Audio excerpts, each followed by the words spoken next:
बाबा साहब ने कहा था कि मैं हिंदू पैदा जरूर हुआ हूं, लेकिन मैं हिंदू मरूंगा नहीं। मैं कई बार अपने आप को बाबा साहब का बिगड़ा चेला कहता हूं। तो आज इसी मंच से थोड़ा सा विस्तार आगे बढ़ाता हूं कि मैं न हिंदू पैदा हुआ था और न हिंदू मरूंगा।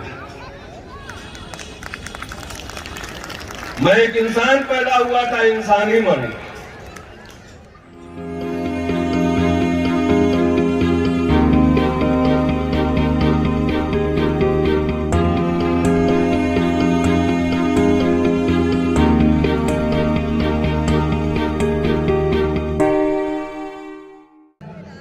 केपी सिंह जी भी सारे साथी मिलकर उनका स्वागत करें। सभी तालियां बजाकर, जोर से तालियां बजाकर उनका स्वागत करेंगे।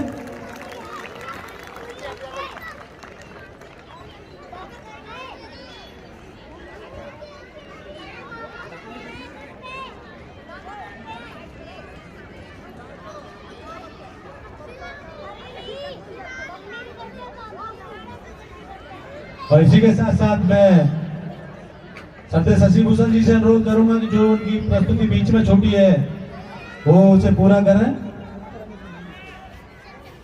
इसके बाद हमारे मुख्य अतिथि जी का वक्तव्य होगा।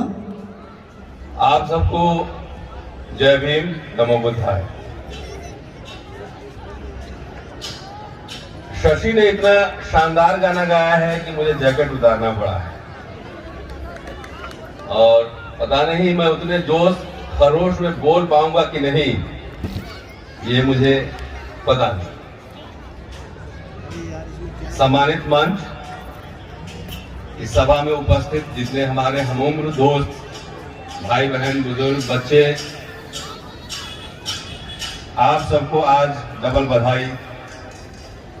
एक मनुस्मृति दहन दिवस है आज, उसकी भी बधाई, क्योंकि मनुस्मृति असमानता का प्रतीक, और आज क्रिसमस भी है,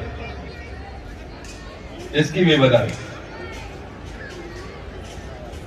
इसके साथ साथ जो बौद्ध महोत्सव के आयोजक हैं भीम ज्ञान चर्चा एसोसिएशन, इन तमाम इनके आयोजक मंडल, नाम लूंगा तो ज्यादा वक्त लग जाएगा और मुझे लगता है आधा घंटा बोलना होगा, तो सबको शानदार कार्यक्रम करने के लिए बधाई और मुझे यहां बुलाने के लिए शुक्रिया।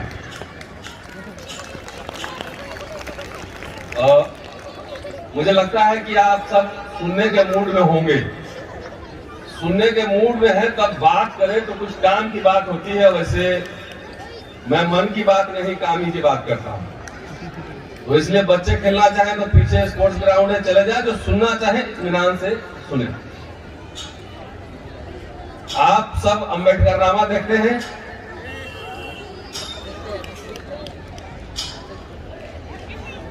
मतलब पूरे इतने बड़े ग्राउंड में ये माताएं बहनें यहाँ बैठी हुई हैं। मोबाइल है ना, सास बहू सारी देखती है उसमें, उसको बंद कीजिए और जितने इनके भाई या हस्बैंड तमाम जो रिश्तेदार हैं, पहले अम्बेडकर नामा इनको सब्सक्राइब कर दें, ब्लू बटन दबा दें। और मैं क्यों कह रहा हूं? इसलिए कह रहा हूं कि अगर ये सुनते होते तो मुझे यहां बुलाने की जरूरत नहीं पड़ती। और रोज चाहे आप खाना बना रहे हो, सिलाई कर रहे हो, कुछ पढ़ाई भी कर रहे हो, कुछ भी कर रहे हो, 4 डोज हमारे यहाँ अम्बेडकर नामा यूट्यूब चैनल में जाता है। एक सुबह, एक दोपहर, एक शाम, एक रात, कि उसमें वो भीम ज्ञान चर्चा ही है। वो भी पढ़ पढ़ के समझाता हूं। इसलिए मोबाइल खोल लीजिए और पहले उसको आप सब्सक्राइब कर लीजिए। उससे मुझे कोई पैसे नहीं मिलेंगे, आपसे पैसे से नहीं मांग रहा, खाली सुनिए उसे। बहरहाल चलिए अब कुछ बात करते हैं। आज महत्वपूर्ण दिन है और बाबा साहब की एक लाइन से ही मैं शुरू करता हूं।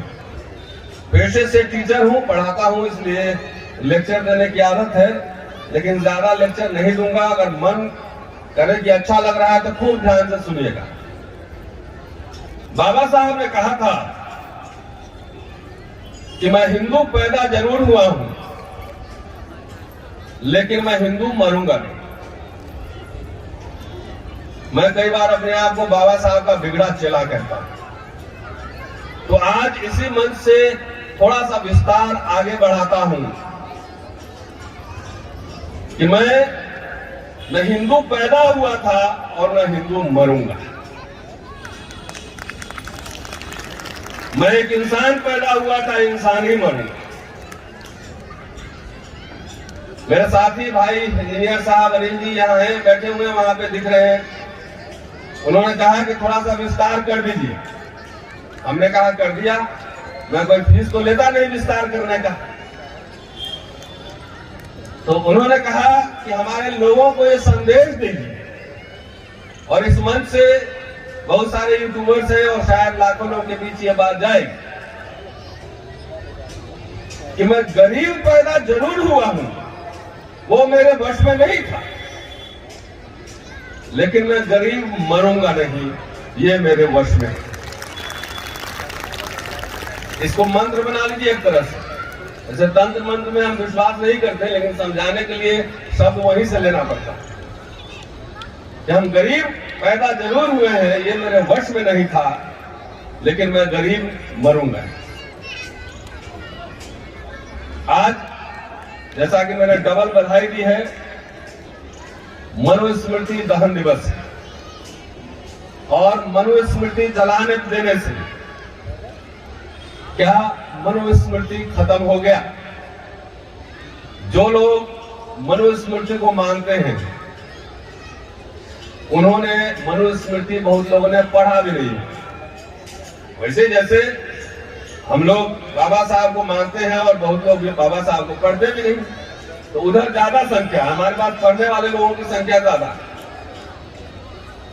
तो क्या वो खत्म हो गया? वो खत्म नहीं होगा। मैं बताऊंगा बाबा साहब ने इसके बारे में क्या कहा। लेकिन 1927 में जब मनुस्मृति का दहन हुआ, तो उसकी तुलना फ्रांस की क्रांति से की गई थी।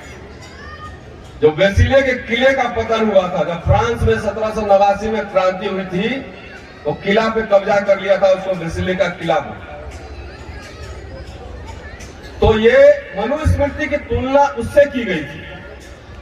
और आज इस मंच के माध्यम से बहुत ही गंभीरता से मैं ये बात आपके सामने कह रहा हूं कि उत्तराखंड में जो भोजन माता, एक दलित भोजन माता के हाथ से खाने से जिन बच्चों ने इनकार किया है 21वीं सदी में, मैं कई बार अपने भाषणों में कहता हूं, जब हम लोगों से मिलते जुलते हैं, कि जब नेता आपके घर आए तो उसको जो है अपना बिस्लेरी का लेकर आता है, खाना लेकर आता है 5 स्टार से, और चुनाव के समय आपके घर आता है और बैठ के खाना खाता है, आपको लगता है कि आपका वो एहसान कर रहा है। नहीं, वो आपका अपमान करता है वैसे। इसलिए हमने उल्टा नारा दिया कि उनके घर जाओ। जब बोले कि आपके घर आना है तो बोले नहीं, मेरे घर मत आओ, तुम्हारे ही घर पे आएंगे नेताजी, तुम्हारे ही डाइनिंग हॉल में खाएंगे, तुम्हारे सोफा पे बैठेंगे, तुम्हारे ही वॉशरूम का इस्तेमाल करेंगे। तो अपने घर बुलाओ, हमारे लोगों को खाना खिलाओ, तब बनेगी सामाजिक समरसता। तो शेड्यूल कास्ट महिला के हाथ से सवर्ण बच्चों ने खाना खाने से इनका आपने पढ़ा होगा, बहुत सारे लोगों ने देखा होगा। लेकिन वहीं पे जो शेड्यूल कास्ट के बच्चे थे, अनुसूचित जाति के बच्चे थे, उन्होंने भी कहा कि अगर आप हमारे माँ के हाथ, हमारे घर के महिलाओं के हाथ से बने बच्चे का खाना नहीं खाएंगे, तो हम भी जो है सवर्ण के बने का हाथ का खाना नहीं खाएंगे, आपके हाथ का बना नहीं खाएंगे, बच्चे टिफिन लेके अपने घर से करें। तो मैं वो चावदार आंदोलन, तालाब आंदोलन और मनुस्मृति और फ्रांस की क्रांति की तुलना जो ये बच्चे जिन्होंने किया है, प्रतिकार किया है, उससे करता हूं। कि बाबा साहब का वो पानी के आंदोलन का जितना महत्व था, उतना ही महत्व जिन बच्चों ने इस सवर्ण कुक के हाथ से खाना खाने से इनकार किया है, उनका भी इतिहास में वही नाम दर्ज हो। बाबा साहब ने कहा था कि स्वाभिमान से बड़ी चीज कुछ भी नहीं। आपके हाथ से नहीं खाना खाएगा, 21वीं सदी में कानून है, तभी नहीं खाएगा, और बाद में 4 आदमी बैठ के पंचायत करके सलाह मशवरा करके रफा दफा कर देगा मामला। जो आपसे अगर आपको ठीक से आप व्यवहार नहीं करता है तो आपको नमस्ते करने की कोई जरूरत नहीं होगी। याद डालिए, चाहे ऑफिस में आपका बॉस हो, चाहे कोई भी, जब तक आप हम मिलाएंगे, आंख नीचे झुका के बात करेंगे, तब तक आपका रोज अपमान होता रहेगा। इसलिए उत्तराखंड की जो महिलाएं हैं और जो बच्चे हैं, उसके साथ खड़े होइए, और हर जगह वो स्थिति पैदा होना चाहिए कि आप मेरे हाथ का बना नहीं खाएंगे तो हम भी आपके हाथ का बना नहीं खाएंगे। ऐसे प्रतिरोध कीजिए, इसकी आजादी संविधान भी देता है। मैं पहले कह रहा था कि मनुस्मृति तो हम पढ़ते नहीं लोग, अब तो संविधान है, तो क्या मनुस्मृति का महत्व कम हो गया? तो बाबा साहब ने क्या लिखा है, जरा मैं पढ़ के सुना देता हूं। उन्होंने लिखा है कि कानून के मुकाबले प्रथा समझते हैं ना, जो सदियों से प्रथा चली आती है, कानून के मुकाबले प्रथा कोई नगण्य चीज नहीं है, महत्वहीन चीज नहीं है। यह सच है कि कानून को राज्य अपने पुलिस की ताकत के द्वारा लागू करता है, और यदि प्रथा जो परंपराएं हैं अगर वो वैध नहीं है, वो कानूनन नहीं है, तो राज्य उसको लागू नहीं करता। लेकिन व्यवहार में इस अंतर का कोई महत्व नहीं है। राज्य जितने असरदार ढंग से कानून को लागू करता है, उससे कहीं ज्यादा असरदार ढंग से प्रथा को, परंपरा को समाज, जनसमूह लागू करता है। इसका कारण यह है कि जो संगठित जन समुदाय है, समाज है, उसकी जो ताकत है, उसकी जो फोर्सिंग ताकत है, बाध्यकारी शक्ति है, वो राज्य की शक्ति से कहीं ज्यादा होती है। इसीलिए गांव में कानून, थाना, पुलिस अलग है, लेकिन गांव का काम कैसे चलता है? वो प्रथाओं, परंपराओं से चलता है। ये बाबा साहब आज से 80 साल पहले उन्होंने ये बात लिखा। आगे उन्होंने कहा, बात समझिए, आपके इर्द गिर्द ये सब होता नजर आएगा। आज मैं बाबा साहब के लेखन से कुछ बातें आपके सामने रखना चाहता हूं, क्योंकि वो कथा कहानी बात तो अलग होती है, लेकिन कुछ फैक्ट को जानना बहुत जरूरी है। बाबा साहब ने आगे लिखा कि मनु का धर्म तकनीकी रूप से कानून नहीं रहा। मनु का धर्म तकनीकी रूप से कानून नहीं रहा, फिर भी इस कारण उसकी महत्व पर कोई आंच नहीं आया। परिस्थितियां ऐसी हैं जो मनु के धर्म को लागू करने में, पूरा करने में पूर्ण रूप से सक्षम है। इन परिस्थितियों में सबसे महत्वपूर्ण है, सबसे सर्वोपरि है, वह है प्रथा की ताकत, प्रथा का बल, जो परंपराएं हैं उसका बल। कहते हैं कि समाज, हर समाज में कुछ न कुछ काम करने की, अनुभव करने की, विश्वास करने की, आकलन करने की और स्वीकार करने की या स्वीकार नहीं करने की, मानने और न मानने की आदतें होती हैं। इसलिए जब कोई भी व्यक्ति जन्म लेता है उनके घर में, या कोई नया आदमी आता है, तो समाज ही उसको पहले शिक्षा देता है। कहते हैं ना, मैडम प्रिंसिपल यहां बैठी हुई है, मैं हिस्ट्री पढ़ाता हूं, और कहते हैं कि जो परिवार है वो पहली पाठशाला। अगर यही सिखाया जाता है, बच्चों को कैसे पता कि महिला दलित है, इसके हाथ का खाना नहीं खाना है? उसके माँ बाप सिखलाते हैं उस घर। तो अगर ऐसी फैमिली जो पहली पाठशाला अगर ऐसी है, तो मैं कहता हूं इट इज अ बैड पाठशाला, ये बहुत ही खराब पाठशाला है।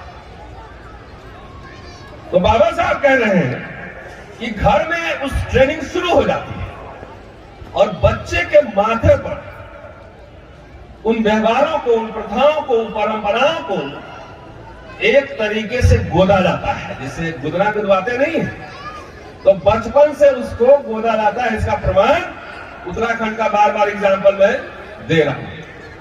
कोई मूंछ रख लेता है तो उससे किसी को क्या फर्क पड़ता है? कोई घोड़ी पे चढ़कर शादी कर रहा है, उससे क्या फर्क पड़ता है? लेकिन सामने वाले को फर्क पड़ता है, क्योंकि बचपन से उसको यही ट्रेनिंग दी जाती है कि अमुक व्यक्ति को, अमुक जाति को साफ कपड़ा नहीं पहने देना है, अपने साथ नहीं बैठाना है, उसके साथ खाना नहीं खाना है। उसको बचपन से ये ट्रेनिंग दी जाती है और धीरे धीरे यह उसकी आदत बन जाती है और वो अपने समाज पर निर्भर हो जाता है। जो पढ़े लिखे साथी हैं यहां जानना चाहेंगे कि कहां पे उन्होंने ऐसा लिखा है, तो रेफरेंस देता हूं, वॉल्यूम 40 हिंदी का उठा लीजिए और पेज नंबर 180 से 83 के बीच में 180 to 183 पेज में जाइए, ये सारे रेफरेंस मिलेंगे। मैं आज अगर थोड़ा उनके राइटिंग से ही मैं आपसे बात करना चाहता हूं, क्योंकि यह अवसर है आप लोगों से बातचीत करने का, तो मुझे लगता है कुछ गंभीर बात होनी चाहिए। 17 मई 1936 को बाबा साहब ने ठाणे में अछूतों का एक सम्मेलन हुआ। उसमें उन्होंने कहा था कि मुक्ति और उन्नति के लिए धर्म परिवर्तन आवश्यक, जरूरी। कुछ लोग उनसे सवाल पूछते थे बाबा साहब से कि हम अपना धर्म परिवर्तन क्यों करें, तब उनका जवाब होता था कि हम अपना धर्म परिवर्तन क्यों न करें। और इसमें उन्होंने अपने जीवन, बचपन से लेकर बड़ौदा में जब नौकरी करने गए थे, 5 घटनाओं का जिक्र करते हैं कि उनके बचपन से लेकर और अमेरिका, इंग्लैंड से जब लौट कर आए तो 4-5 घटनाओं का उन्होंने पूरी कहानी बताई है। और उसके बाद जो उन्होंने व्याख्या की है, 1-2 पैराग्राफ 5-7 लाइन में आपको सुनाता हूं। जिसने वेटिंग फॉर वीजा पढ़ा होगा वो जानते होंगे कि उन्होंने किस किस तरह से मार्मिक, उनके साथ किस किस तरह से दुर्व्यवहार होता था, ये तमाम चर्चा उन्होंने की। वो कहते हैं अपनी जीवन के घटनाओं का जिक्र करके कि मैं आप लोग से पूछना चाहूंगा ऐसे समाज के भीतर जीने का क्या दुख है जिसमें मानवता है ही नहीं, जिसमें आपके प्रति आदर नहीं, जो आपकी रक्षा नहीं करता और जो आपको मानव नहीं मानता। इसके विपरीत यह समाज आपका अपमान करता है, नीचा दिखाता है और तुम्हें आहत करने का, तुमको परेशान करने का कोई अवसर जाने नहीं देता। कोई भी मनुष्य इसमें रत्ती भर भी आत्मसम्मान है और शिष्टाचार है, इस निर्दयी धर्म से जुड़कर रहना पसंद नहीं करेगा। केवल वे लोग जो गुलामी जिनको पसंद है वही इस धर्म में रह सकते हैं। ये बाबा साहब ने, चलिए मैं तो आपको एग्जाम्पल देके बताता हूं। मैं दिल्ली यूनिवर्सिटी के हिंदू कॉलेज में पढ़ाता हूं।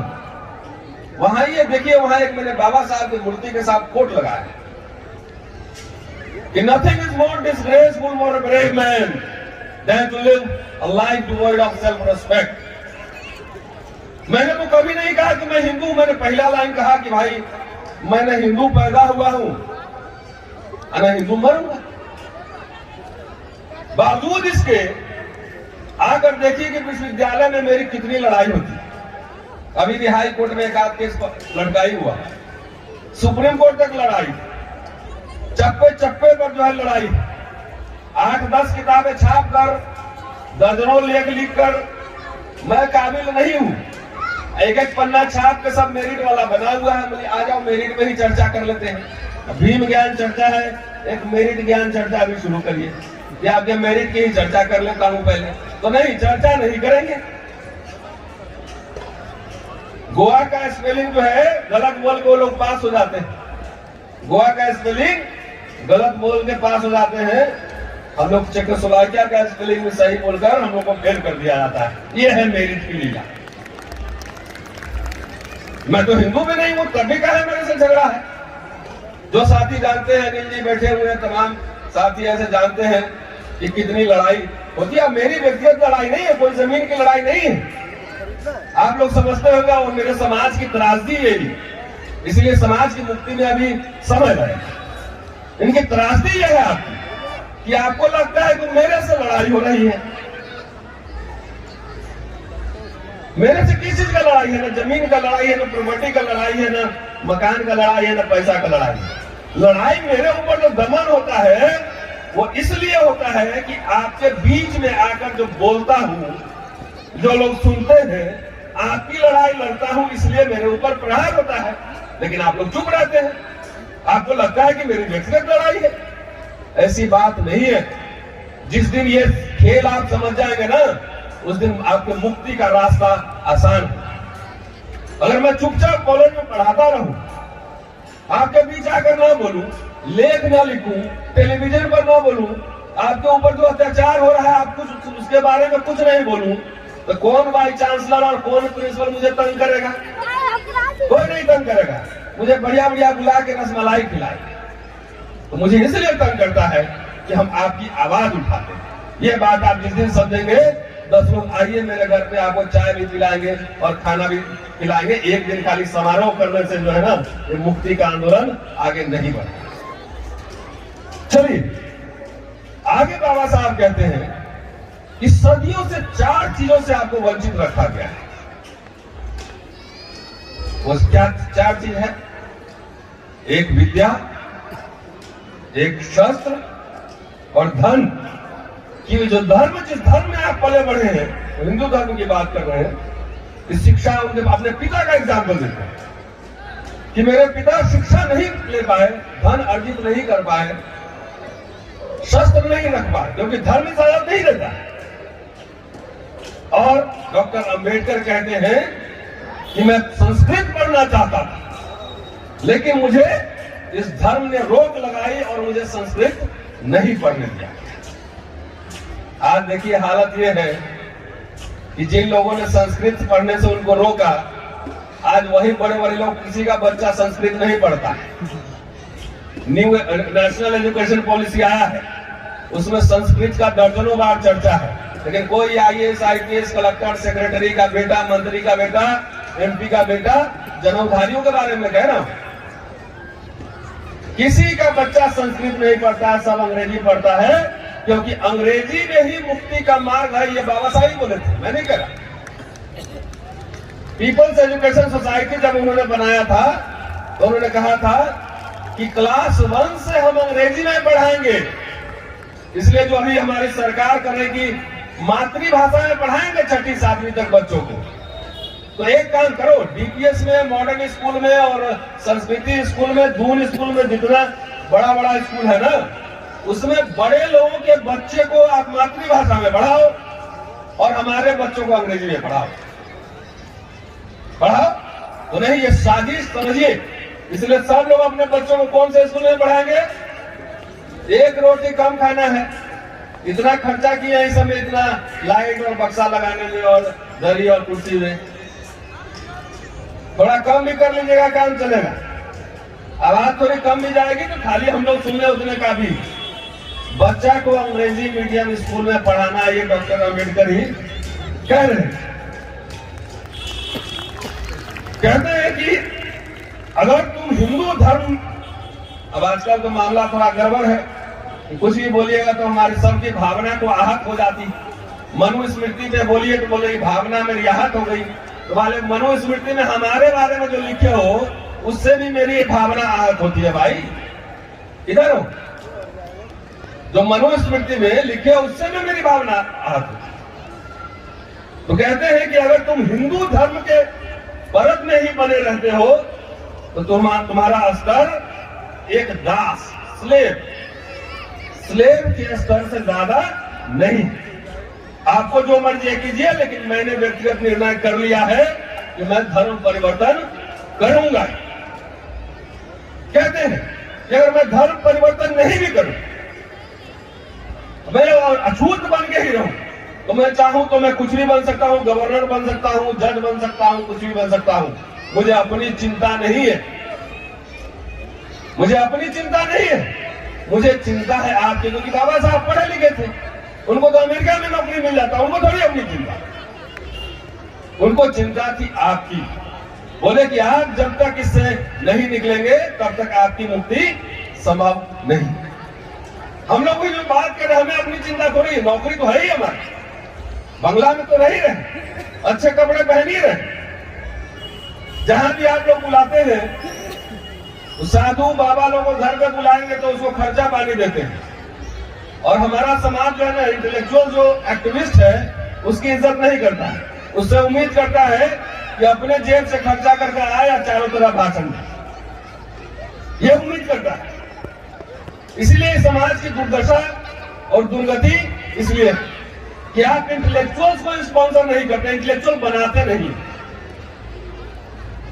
उसको दूहना चाहते हैं कि जहां बुलाइए भाई, ये YouTube चल रहा है, उसका खर्चा भी होता है, मैं जेब से दे रहा हूं आपको पढ़ाने के लिए।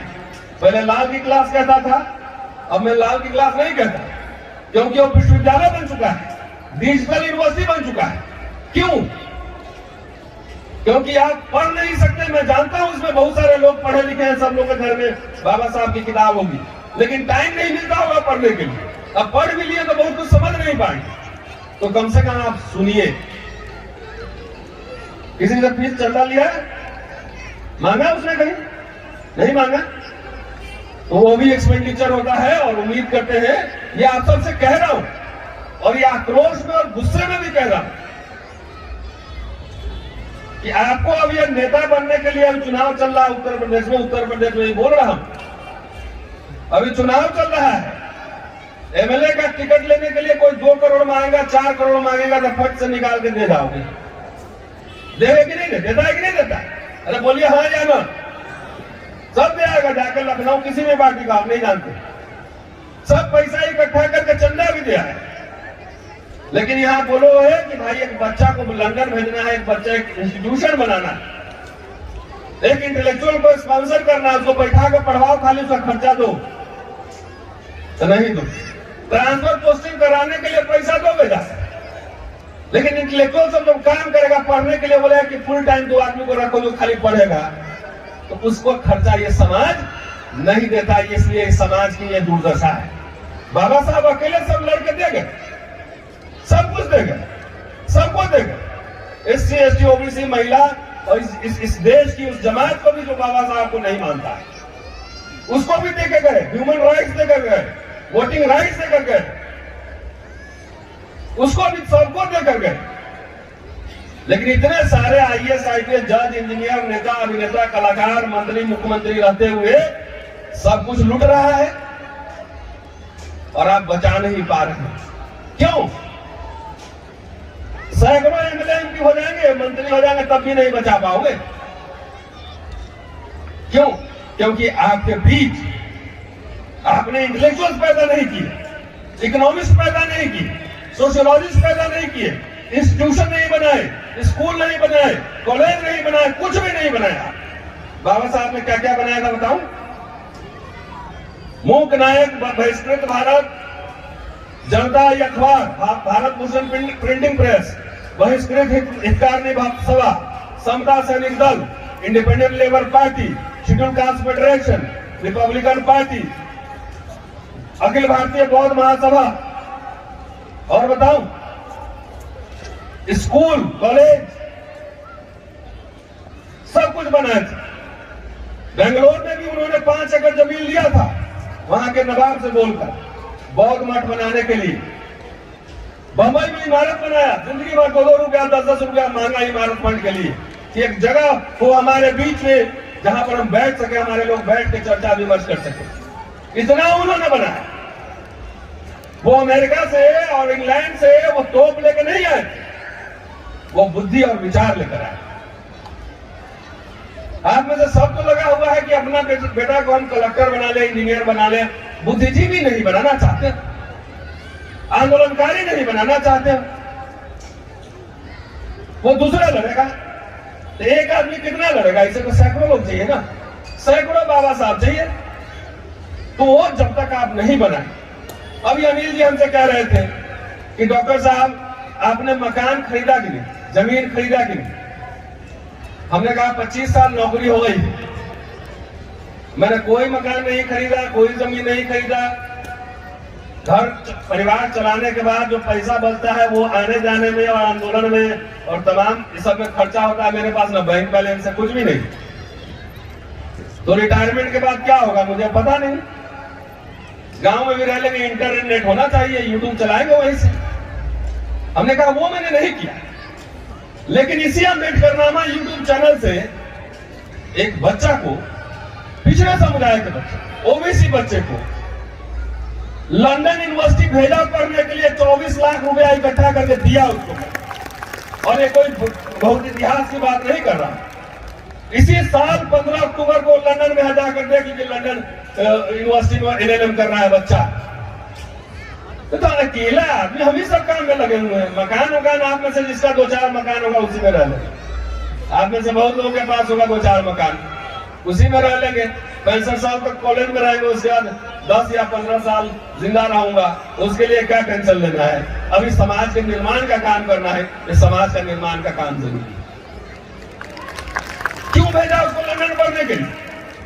अगर बड़ौदा महाराज नहीं होते, अगर नहीं भेजते अम्बेडकर साहब को लंदन अमेरिका पढ़ने के लिए, तो अम्बेडकर साहब पता नहीं वहीं कहीं सुबेदार बनकर वहीं पे खत्म हो गए, तो पता भी नहीं लगता। ये सब बात जानते हैं, भीम ज्ञान चर्चा हो रही है, सब कुछ हो रही है, लेकिन सब लोग मिलकर हर साल इतने सारे संगठन बने हुए, सारे संगठन, बड़े बड़े चंदा उगाही हो रहा है, लेकिन सारे मिलकर अगर 10 बच्चा भी हर साल विदेश भेजते हैं पढ़ने के लिए, उसमें से 8 भाग भी जाता, 2 ही बचता, तो कम से कम अखबार में एडिटोरियल लिखने के लिए, बजट पे चर्चा करने के लिए, है ना, डिप्लोमेटिक पॉलिसी पे चर्चा करने के लिए, विदेश नीति क्या होगा, इसमें से आप में से कितने लोग जानते हैं? हम भी नहीं जानते। खाली जय भीम नमो बुद्धाय कहने से काम नहीं चले। इसलिए ज्ञान की बात हो रही तो ज्ञानी की बात क्या है कि हम लोग कोशिश किए रहते हैं। तो आज 70 साल में बाबा साहब ने किया कि कुछ बच्चों को सरकारी स्कॉलरशिप दिला के भेजा। तो सब लोग कहते हैं कि वो तो भाग गया, कहां चला गया, तो क्या भाग गया? जीवन में हजारों लोगों की हमने मदद की है, भाग गया, फिर नए आएंगे, 2-4 बच भी तो जाते हैं ना। जब आप छन्ना में दूध छानते हैं तो कुछ मलाई बच भी तो जाता है ना, तो पानी वाला पोर्शन निकल जाएगा, मलाई वाला रह जाएगा। तो भाग गया, उससे क्या फर्क है? हमारे पास कुछ अच्छे लोग हैं। मतलब उसी तरह से बात है कि जैसे बच्चियों का बलात्कार होता है तो वो कहो कि भाई अब बच्ची पैदा ही नहीं होगी। ये अपने मन की चोरी छुपाने के लिए, अपनी जिम्मेदारी से भागने के लिए सब तर्क दिए जाते हैं। अरे छोड़ो और की बात, जो लोग सक्षम है वही लोग कम से कम अपने बच्चों को भेजो बाहर पढ़ने के। बाहर पढ़ के आएगा, कुछ समझेगा। सब लोग सरकारी नौकरी में लगे हुए हैं, तो कलेक्टर का बेटा भी वही करेगा और मेरे गांव के मंगरू चाचा के बेटा भी वही करना चाहता है। धीरे धीरे इतना सिकुड़ता जा रहा है। अपने बेटों को बहादुर बनाओ, आदर्श बनाओ कि हमारा बेटा बेटी जो है माता फूले की तरह होना चाहिए, अम्बेडकर की तरह होना चाहिए। ये आदर्श बनाइए। क्या सची बात? ठीक है ना? नहीं, गायक भी हमारे पास कमी है, वकील नहीं है, म्यूजिशियन नहीं है, डायरेक्टर नहीं है, डांसर नहीं है, तो ये सब कौन बनाएगा? लीडर जो है चुनाव में नहीं पैदा होता है, स्कूल कॉलेज में पैदा होता है। ये बात हमको समझना है। एक और मुझे लगता है टाइम मुझे बता दीजिए, 10 मिनट।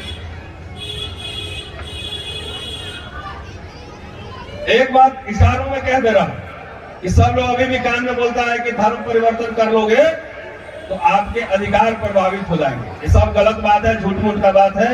ये बात बाबा साहब के समय में चर्चा हुई थी और 24 जुलाई 1936 को उन्होंने इसका स्पष्टीकरण दे दिया था कि धर्म परिवर्तन से आपके कोई अधिकार प्रभावित नहीं होंगे, क्योंकि कहते थे कि हिंदू अस्पृश्य है तो हिंदू से अलग हो, तो बोले कि हिंदू नाम की कोई चीज ही नहीं है।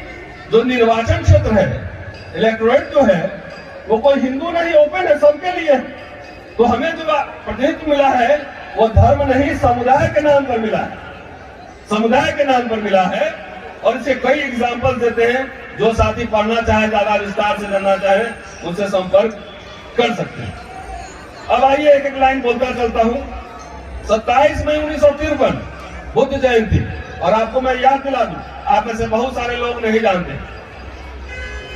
कि 1953 27 मई को बुद्ध जयंती थी और पहला सरकारी जो छुट्टी उसी दिन से शुरू हुआ है। जवाहरलाल नेहरू उस समय प्राइम मिनिस्टर थे।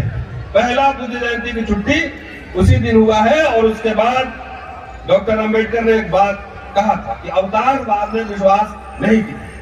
आप सबको हम लोग करते हैं कि कोई आएगा, हमारा सेवियर आएगा और हमको जो है बचा कर ले जाएगा। कोई नहीं आएगा, आपको अपने खुद बचाना है। बोलिए, उन्होंने लिखा था कि मैंने तय किया है कि अपने जीवन के आखिरी दिन बौद्ध धर्म के प्रचार प्रसार में ही बिताऊंगा।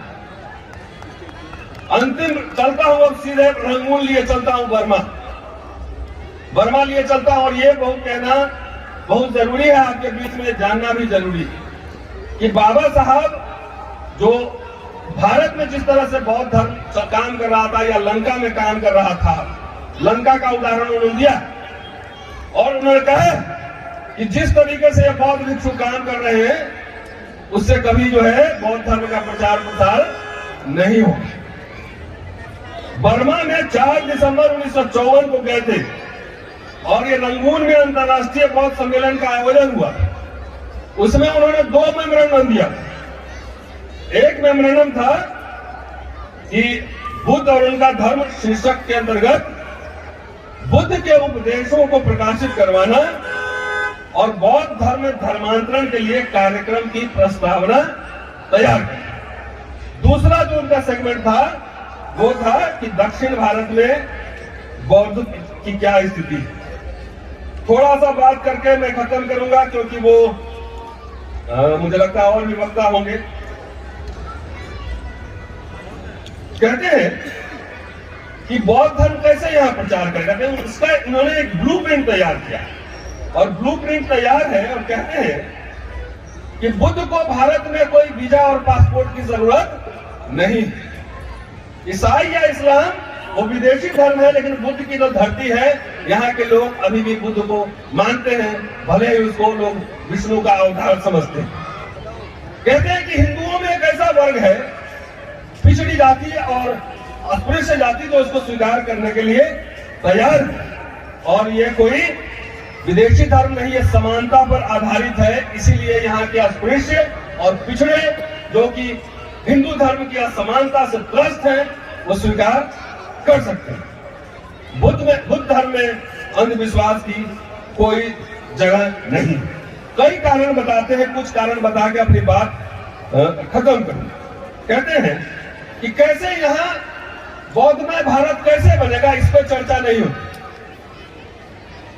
उन्होंने ब्लूप्रिंट तैयार करके दिया था कि इस तरीके से बौद्धमय भारत बने, कि बुद्ध के उपदेश को तैयार करना जो कि धर्मांतरण करने वाले का नियमित साथी बने। एक उपदेश कहते हैं कि 73 खंड को पढ़ना आम लोगों के बस की बात नहीं है। इसलिए ऐसा, जैसे बाइबल का उदाहरण देते हैं कि बाइबल छोटा है, जेब में लेके भी लोग पढ़ लेता है, तो उस तरीके से तैयार करना और उसमें जो है सामाजिक और नैतिक शिक्षा, सोशल एंड मोरल वैल्यूज पर जोर देना। क्योंकि अभी तक केवल ध्यान, चिंतन और अभिदंभों के पढ़ाई पे ही बल दिया जाता है। बुद्ध को अगर इस तरीके से लाया गया तो हमारे मकसद के लिए घातक होगा। सिर्फ आध्यात्मिक चिंतन मठ में बैठकर नहीं, वो कह रहे हैं कि जो सोशल और मोरल वैल्यूज है उसका एक पूंजी तैयार कीजिए। कहते हैं कि जब हम धर्मांतरण करते हैं बौद्ध धर्म में, तो उसका साधारण शिष्य बनने के लिए किसी तरह का धार्मिक संस्कार मौजूद नहीं। जैसे ईसाई में बैप्टिज्म होता है, बपतिस्मा होता है, यहाँ कुछ भी नहीं। धर्मांतरण के संबंध में जो कुछ संस्कार है वह भिक्षु बनने और संघ में चले जाने तक सीमित है। रिपीट करना, धर्मांतरण के संबंध में जो कुछ संस्कार है वो बौद्ध भिक्षु बनने और संघ में चले जाने तक सीमित। पुजारी बनने के लिए बुद्ध धर्म में बैप्टिज्म की तर्ज पर कोई संस्कार नहीं है। यही मुख्य कारण है कि एक बार बौद्ध धर्म स्वीकार करने के बाद भी लोग इसको छोड़कर चले जाते हैं। हिंदू भी है, बौद्ध भी है, कोई क्लैरिटी नहीं है। तो कहते हैं कि केवल पंचशील का उच्चारण कर लेना भर काफी नहीं है किसी आदमी को यह अनुभूति कराने के लिए कि अब वह हिंदू नहीं रहा, एक नया मनुष्य बन रहा है। कई अन्य चीजों को उसमें शामिल किया जाना चाहिए। फिर कहते हैं कई सारे साधारण उपदेशकों की नियुक्ति करना, प्रचारक की नियुक्ति करना। खाली मौन से नहीं, मौन को भी जाकर प्रचार करना चाहिए, लेकिन कहते हैं कई प्रचारक की नियुक्ति करना जो घर घर जाकर लोगों को उपदेश दे और देखे कि ये लोग ठीक से धर्म को मान रहे हैं कि नहीं मान रहे हैं। इन साधारण जो प्रचारक हैं उनको सैलरी दिया जाना, तनख्वाह दीजिए। विचार और विचारधारा अपने आप उड़ के नहीं फैलता है, उसको फैलाना पड़ता है, घर घर जाना पड़ता है। कितने लोग घर घर जाके धम्म के उपदेश का प्रचार कर रहे हैं मुझे नहीं पता। अगर मुझे कोई साथी बता दे तो ज्यादा बेहतर रहेगा। कहते कि आरंभ में अंशकालिक कार्यकर्ता भी, पार्ट टाइम वर्कर भी है तो चलेगा। एक बौद्ध धार्मिक केंद्र की स्थापना करना, जहां उपदेशक बनने के जो इच्छुक व्यक्ति हैं, जो उपदेशक बनना चाहते हैं, उनको बौद्ध धर्म और अन्य धर्मों की तुलनात्मक शिक्षा देना। इस्लाम भी पढ़ाओ, क्रिश्चियनिटी भी पढ़ाओ, सब पढ़ाओ। प्रत्येक रविवार को बुद्ध विहार में सामूहिक पूजा का प्रावधान करना, जिसके बाद उपदेशों का एक सत्र हो, एक सेशन हो जिसमें चर्चा। 4 महत्वपूर्ण नगरों में, बस अब कंट्रोल कर रहा हूं, मुझे लग रहा है आप परेशान हो रहे। 4 महत्वपूर्ण नगरों में, मद्रास, बंबई, नागपुर और दिल्ली में बड़े बड़े मंदिरों, विहारों और स्कूल और महाविद्यालयों का, स्कूल और कॉलेज का निर्माण करना। बाबा साहब के परिनिर्वाण को 56 से लेकर 24 लीजिए। कितने आपने विहार बनाए, कितने स्कूल बनाए, और बहुत सारे जगह जो बने हुए हैं बौद्ध विहार, सुना है किराए पे चढ़ता है, शादी में किराए पे चढ़ता है, सुना है। हो सकता है मैं गलत। स्कूल बनाए कि नहीं, कॉलेज बनाए कि नहीं, ये बाबा साहब कह रहे हैं। इसलिए बाबा साहब को नहीं मानो, बाबा साहब जो कहे उनकी मानो। स्कूल कॉलेज बने, जो भी उन्होंने बनाया था वो खंडार हो चुका, मैंने देखा है जाके। और अंतिम बात जो चल रहा हूं अंतिम पैराग्राफ में, कि बुद्ध धर्म के विषयों पर निबंध आमंत्रित, ऐसे कंपटीशन कराना, और जो 3 प्रतिभागी, 3 जो विनर हो उसको पुरस्कार देना ज्यादा से ज्यादा, ताकि लोगों को बौद्ध साहित्य पढ़ने में रुचि जगे, लोग पढ़े बौद्ध साहित्य। और निबंध का जो ऐसे का कंपटीशन हो, उसमें सभी धर्म के लोगों को आमंत्रित करना चाहिए, स्त्री पुरुष सब। इस सबसे अच्छा तरीका उसको कहते हैं बौद्ध विचारों को, उनके धर्म के प्रचार करने। दूसरा कहते हैं कि जो टेम्पल मंदिर जो बनेगा वो इतने बड़े होने चाहिए कि बाहर से ही लोग देखें तो उनको लगे कि वहां कुछ आलिशान कार्यक्रम चल रहा है, कुछ भव्य कार्यक्रम चल रहा है। और बौद्ध विहार के बगल में ही स्कूल कॉलेज होने चाहिए, क्योंकि ईसाई मशीनरी भी अपना रिसोर्सेज जो जनरेट करते हैं वो स्कूल और कॉलेजों से करते हैं, इसलिए आप भी उससे रिसोर्स जनरेट करते रहिए। ये कुछ बातें हैं। और अंतिम में कहते हैं कि 2 कारण थे, एक ब्राह्मण का हमला बौद्ध धर्म पर और इस्लाम का आक्रमण। और इसकी चर्चा करते हुए कहते हैं कि अब इस्लाम से बुद्ध धर्म को कोई खतरा नहीं, लेकिन ब्राह्मण से है।